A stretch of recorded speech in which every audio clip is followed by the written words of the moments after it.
Well, here we are back in the Brakenrahm, still in screwed that up, didn't I? Oh well. So the base has come along pretty well.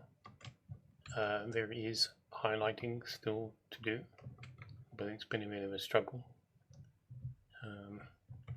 I think this kind of needs more, like it needs to take over more of the roof.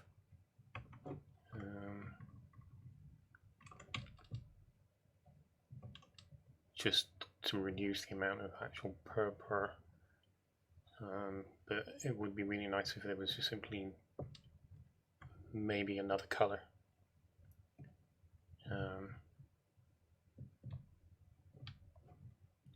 But yeah, I did as much as I could. It's kind of unfortunate that I discovered under here in the dark it's really good, because it's so few blocks and you don't have this dominance of the purpur. But it doesn't work out so well when it comes to the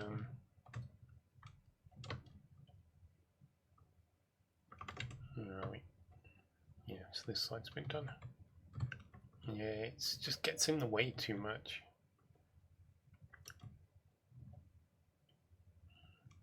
It's too obvious. The darker underside kind of helps blend it much better than the upper does. The texturing on the gradient on the end stone seems to have gone much better, generally speaking. The attempts to do the black, not so much. I always feel like deep slate's too much of a jump. Dropping the black stone down to the coal is a little better, and probably not as much of a difference, not much more of a difference than that to the from the black stone to the deep slate, but I don't know. I don't think there are any options there for doing anything lighter. Maybe it's the texture, I don't know, because the deep slate brick to the black stone brick, it's pretty nice. And then did some bits down here. I mean, there's a lot of rooms down here. Yeah, the decency to put doors on everything. Partly helped along by the fact that I left no windows, so and then no windows to do. Yay. You can see there's a lot of material I've mentioned has been brought over from the Nether for helping with the construction of this, and then combining it with some of what's available in the end, and possibly borrowing from the end, the Enderman, or the end cities. I think there would be end cities here. It's been long enough for something to have emerged, but maybe not. I haven't decided. This is obviously a modified end city. I mentioned that last time. At this point, quite a bit of it has been moved. It was fairly small to begin with, but you know, between adding new blocks and rearranging them to make more decoration, tweaking the inners, to put in floors because I didn't like the stairwell. Can see it better, I think, in the next floor up. Yeah, see, that's not too bad. I think it must be a floor down. You can. I didn't want to do a floor every level, but that just let me doing this, which is kind of ugly, has to be said. But it is mostly done.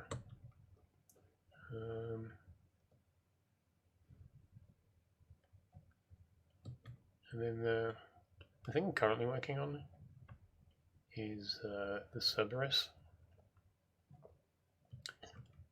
This was a structure block deal I packaged up.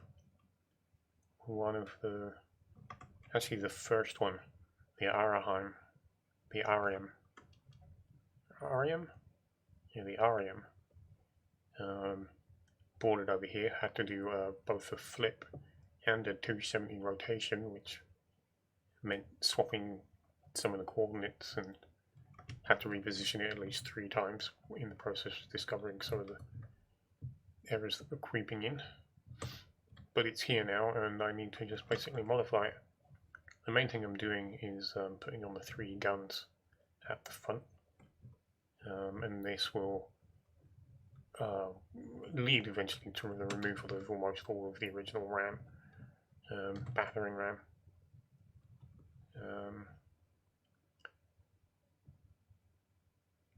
So yeah, it's been a journey. You can see I've got 2 test heads, 3 heads in place, but these heads have all had to be moved one way or another, or modified, so that's all been a bit of a nightmare. I actually basically spent almost all of my stream yesterday getting to this point, and it was entirely about these heads. I really didn't do much else. Having said that, I am fairly happy with where it is now. The central head is more widely open. This one is actually going to have the gun removed. I'll tell you about that in a moment. And then this one is also open. This is almost like the firing position. They lift up the head. And I just couldn't be bothered to move this head again to tilt the snout, to tilt the upper head so that the snout was lifting away from the beam a little bit more.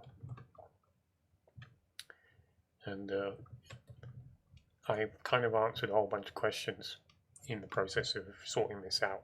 Basically coming up with a story for the zone, for the area, for the build, that allows me to not have to bother moving that head.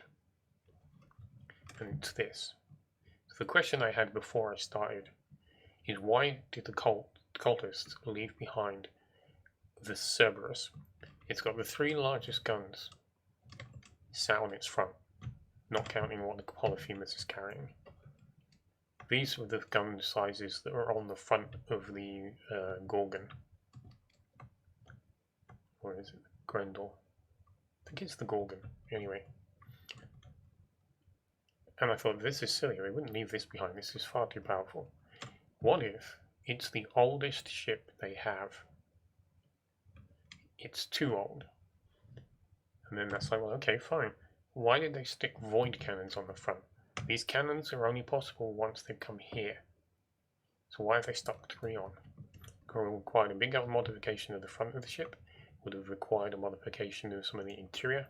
Why go through all that just to leave it behind? And on a ship that wasn't, wasn't really up to going into combat. The answer to that is chaos. The cultists are going through leaders like nobody's business. One leader says, let's upgrade the Cerberus, give it 3 big guns. And then another leader comes in and says, no, let's take those big guns off and put 1 each on other ships. This is what they did to make the Triclops, which is the ship that's being blown apart over there. So I'm going to remove this cannon and leave behind this open so that there's nothing in there, obviously. And then I've got a situation where the head is not open because there's nothing to fire.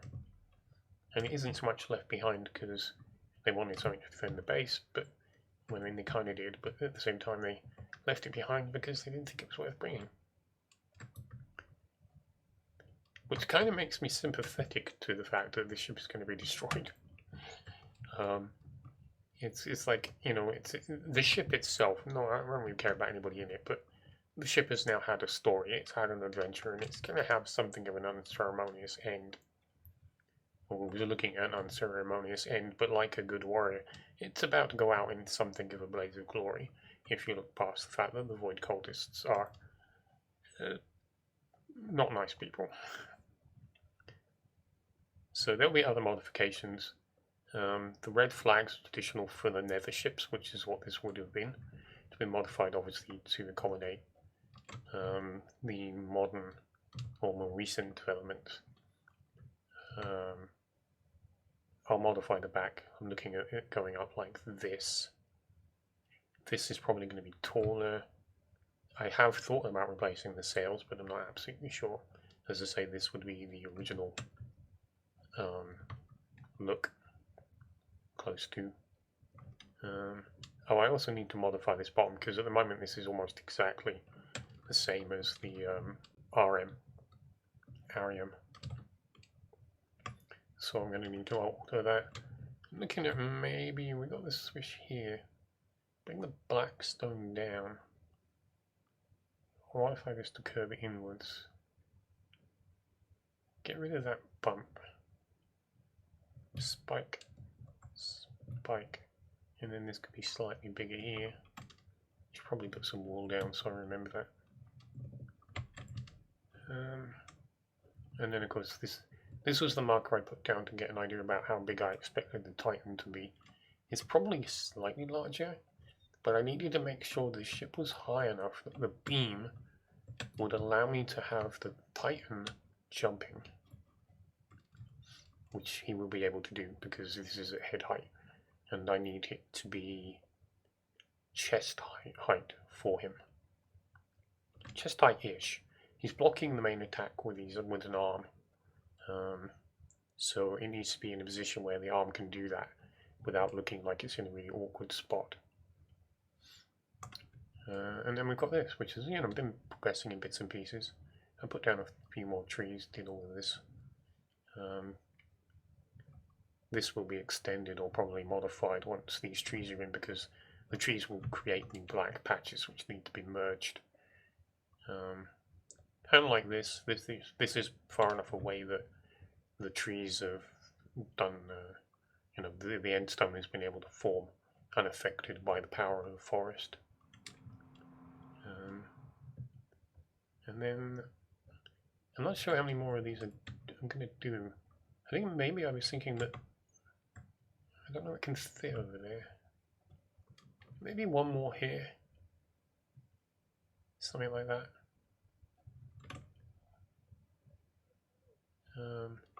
Might be an idea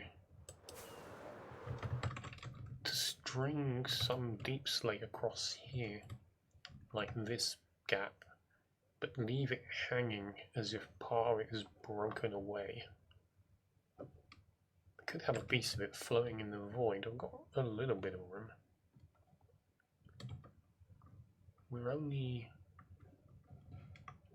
I think we're only just above, we may be below 0 now.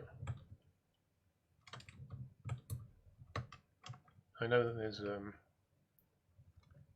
already put a hole in it because I was doing something else which I decided against.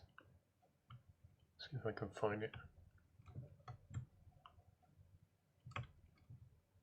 I know that I know that below this is not very much. Above 0. Just a handful of blocks, but I broke through because I dug down to find out where the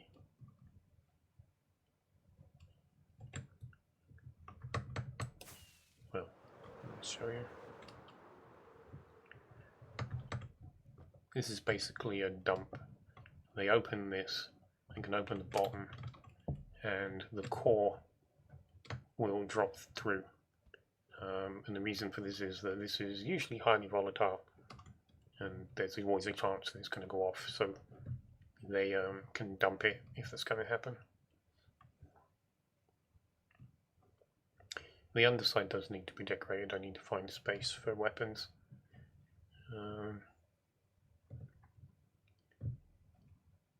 But yeah, not too bad. There's some bits that I've left behind that I was going to do but probably won't. There were going to be obsidian pillars curling around like great big tusks or something, holding up one edge of the front two edges.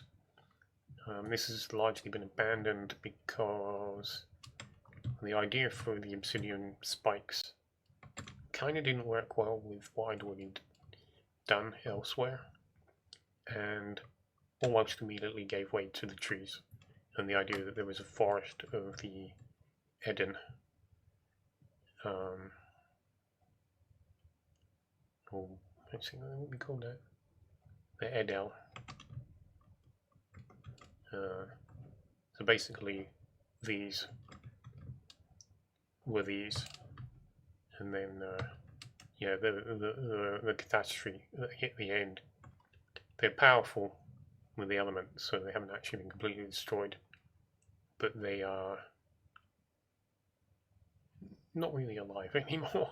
They're just kind of slowing down the process of the end stone conversion, where the elemental power is draining out of the zone and just turning everything into end stone, a lifeless chunk.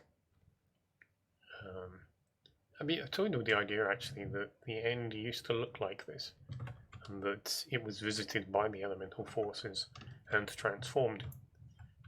So in a sense, it's actually been returned to its original state. There'd actually be some symmetry if it turned out that the elements can do the same thing that Morn does, or the thing that the Carver did, but the elements just sort of manifest randomly. And when they manifest in conjunction with each other, you get places like this used to be. And then one day, something terrible happens and it's all lost. No. There's a muddle of things there that I can use, play with, and so on. I won't really know until I actually come to write it down. But there you go. I'll call a hole on that. Got a lot of work to do still. I don't think I'll be here in 2 weeks. I think I definitely will be back in the overworld. There's not enough left here to do. This stuff doesn't really take very long, and it's very straightforward, so it's only on hold because I didn't know where the underside of the Cerberus would be. So I didn't want to put the tree in place and then have to destroy a bunch. But anyway, I'll call it there and see you. Get on with some work, and see you in a couple of weeks. Unless you want to stop by and actually watch.